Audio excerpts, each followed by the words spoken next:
The entire cafe went quiet when she dropped the ring. It didn't roll dramatically across the floor like in movies. It just hit the table with a soft, final tick. But somehow, that small sound echoed louder than anything else. Every head turned. Every whisper stopped. And in that silence, her heart broke, in public. Before we continue, take a second to support stories that matter. If you believe kindness can still change lives, hit subscribe, like this video, and share your thoughts in the comments. You're watching Kindness Story Hub, where real emotions meet powerful lessons. Her name was Emily Carter, and up until that moment, she believed she had a perfect life. She worked as a nurse in a small town in Ohio, the kind of place where people still waved at strangers and remembered your coffee order. She was known for her warm smile, her gentle voice, and the way she stayed late just to comfort patients who had no one else. And then there was Ryan. Ryan was charming, confident, the kind of man who walked into a room and instantly became the center of attention. He owned a local gym, drove a shiny black car, and always seemed to know exactly what to say. For 2 years, Emily believed she had found her forever. Until that afternoon. "I think we should see other people," Ryan said casually, like he was talking about changing dinner plans. Emily blinked, unsure if she had heard him correctly. "What?" Ryan leaned back in his chair, not even meeting her eyes. "I've been thinking about it for a while. This just isn't working anymore." "But, we were talking about moving in together," she whispered. "Yeah, well, things change." The worst part wasn't his words. It was his tone. Flat. Cold. Like none of it had ever mattered. Then came the laughter. At the table behind them, 2 girls whispered and giggled. Someone pulled out a phone. Emily could feel the heat rising to her face, her chest tightening as if the walls were closing in. "Ryan, can we at least talk about this somewhere else?" she asked, her voice trembling. But Ryan just shrugged. "Why? It's not a big deal." Not a big deal. That's when she took off the ring. Slowly. Carefully. Like removing a piece of her own heart. And she placed it on the table.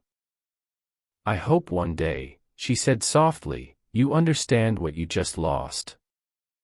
Then she stood up and walked out, every step heavier than the last. Outside, the cold air hit her face, and the tears finally came. That day, Emily didn't just lose a relationship. She lost her confidence, her trust, and a part of herself she didn't know how to get back. For weeks, she avoided the cafe. Avoided the gym. Avoided anything that reminded her of him.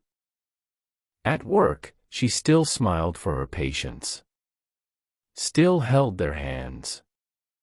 Still whispered, "You're going to be okay." But inside, she was falling apart.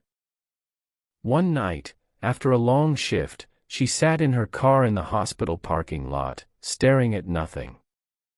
Her reflection in the rearview mirror looked like a stranger. "What happened to you?" she whispered. That's when she saw him. An elderly man struggling to carry a bag of groceries across the street. Cars passed by, headlights flashing, but no one stopped. Emily wiped her tears, took a deep breath, and stepped out of the car. "Sir, let me help you," she said gently. The man looked up, surprised. "Oh, thank you, dear." She carried his groceries to his small apartment nearby. Inside, the place was simple, almost empty. A single chair, a small table, and a faded photograph on the wall. Do you live alone? Emily asked. He nodded. My wife passed away 3 years ago. My son lives in another state. It gets quiet. Emily felt something shift inside her. I'm Emily, she said, offering a small smile. George, he replied. And I think you just made my day. That moment stayed with her. The next evening, she brought him dinner.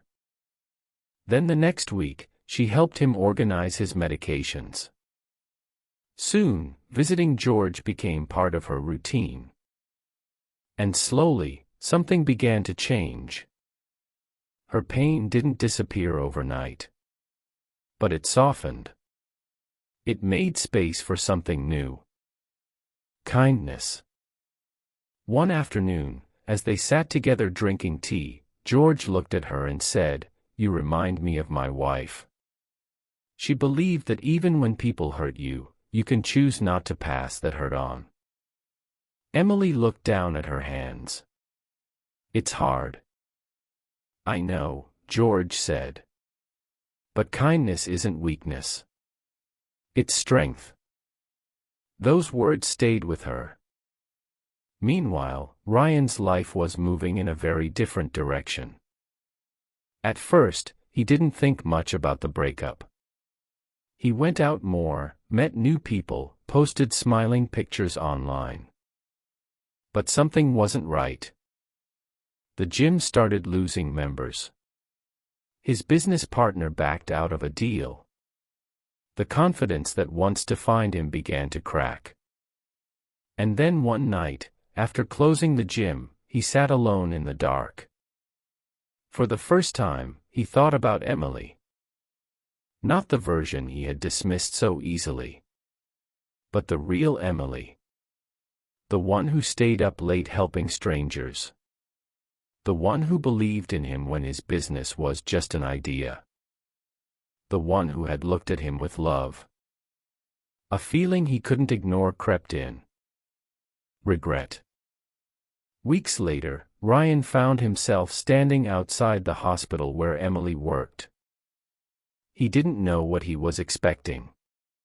Forgiveness. A second chance. But when he saw her, something stopped him.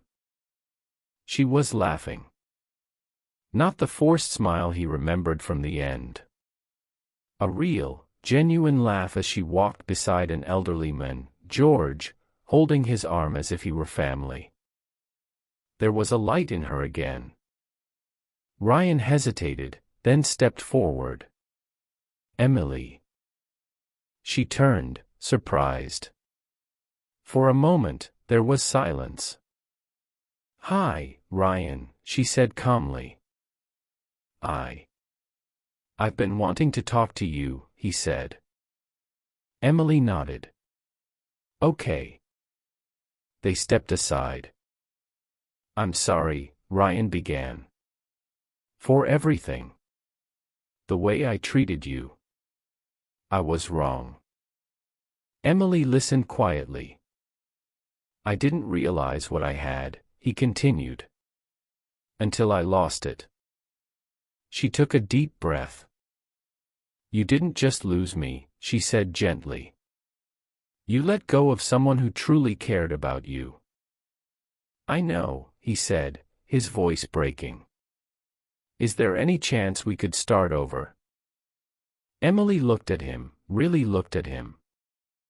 Then she smiled. But it wasn't the same smile as before. I forgive you, Ryan, she said. Hope flickered in his eyes. But I'm not coming back. The hope faded. I've learned something, Emily continued. Kindness doesn't mean staying where you're not valued. It means choosing yourself too. Ryan nodded slowly, understanding the weight of her words. I hope you find your way, she added. And just like that, she turned and walked back to George. Ryan stood there, watching her go. For the first time, he understood what real loss felt like. But this story isn't about revenge in the way you might expect. Emily didn't seek to hurt Ryan. She didn't try to make him jealous or prove him wrong. Her revenge was silent. It was healing. It was choosing kindness over bitterness. It was rebuilding her life with compassion, not anger. Months later, Emily started a small volunteer group at the hospital. They visited patients who had no family, organized meals for the elderly, and created a community built on care. George became the heart of it all, greeting everyone with a warm smile. And Emily? She found herself again. Stronger. Wiser. Kinder. One evening, as she stood outside watching the sunset, George joined her. "You've come a long way," he said. Emily smiled. "I had a good teacher." George chuckled. "No, you just remembered who you were." She looked out at the sky, the colors blending into something beautiful. "I used to think kindness was about others," she said. "But now I know, it's also about how you treat yourself." George nodded. "That's the kind of kindness that changes everything." And it does. Because sometimes, the greatest revenge isn't getting even. It's growing. It's healing. It's choosing to be kind in a world that didn't always show you kindness. So if you've ever felt broken in public, if you've ever been hurt by someone you trusted, remember this. You don't need to prove anything to anyone. Just keep going. Keep choosing kindness. Not for them, but for you. And one day, you'll look back and realize that quiet strength was your greatest victory.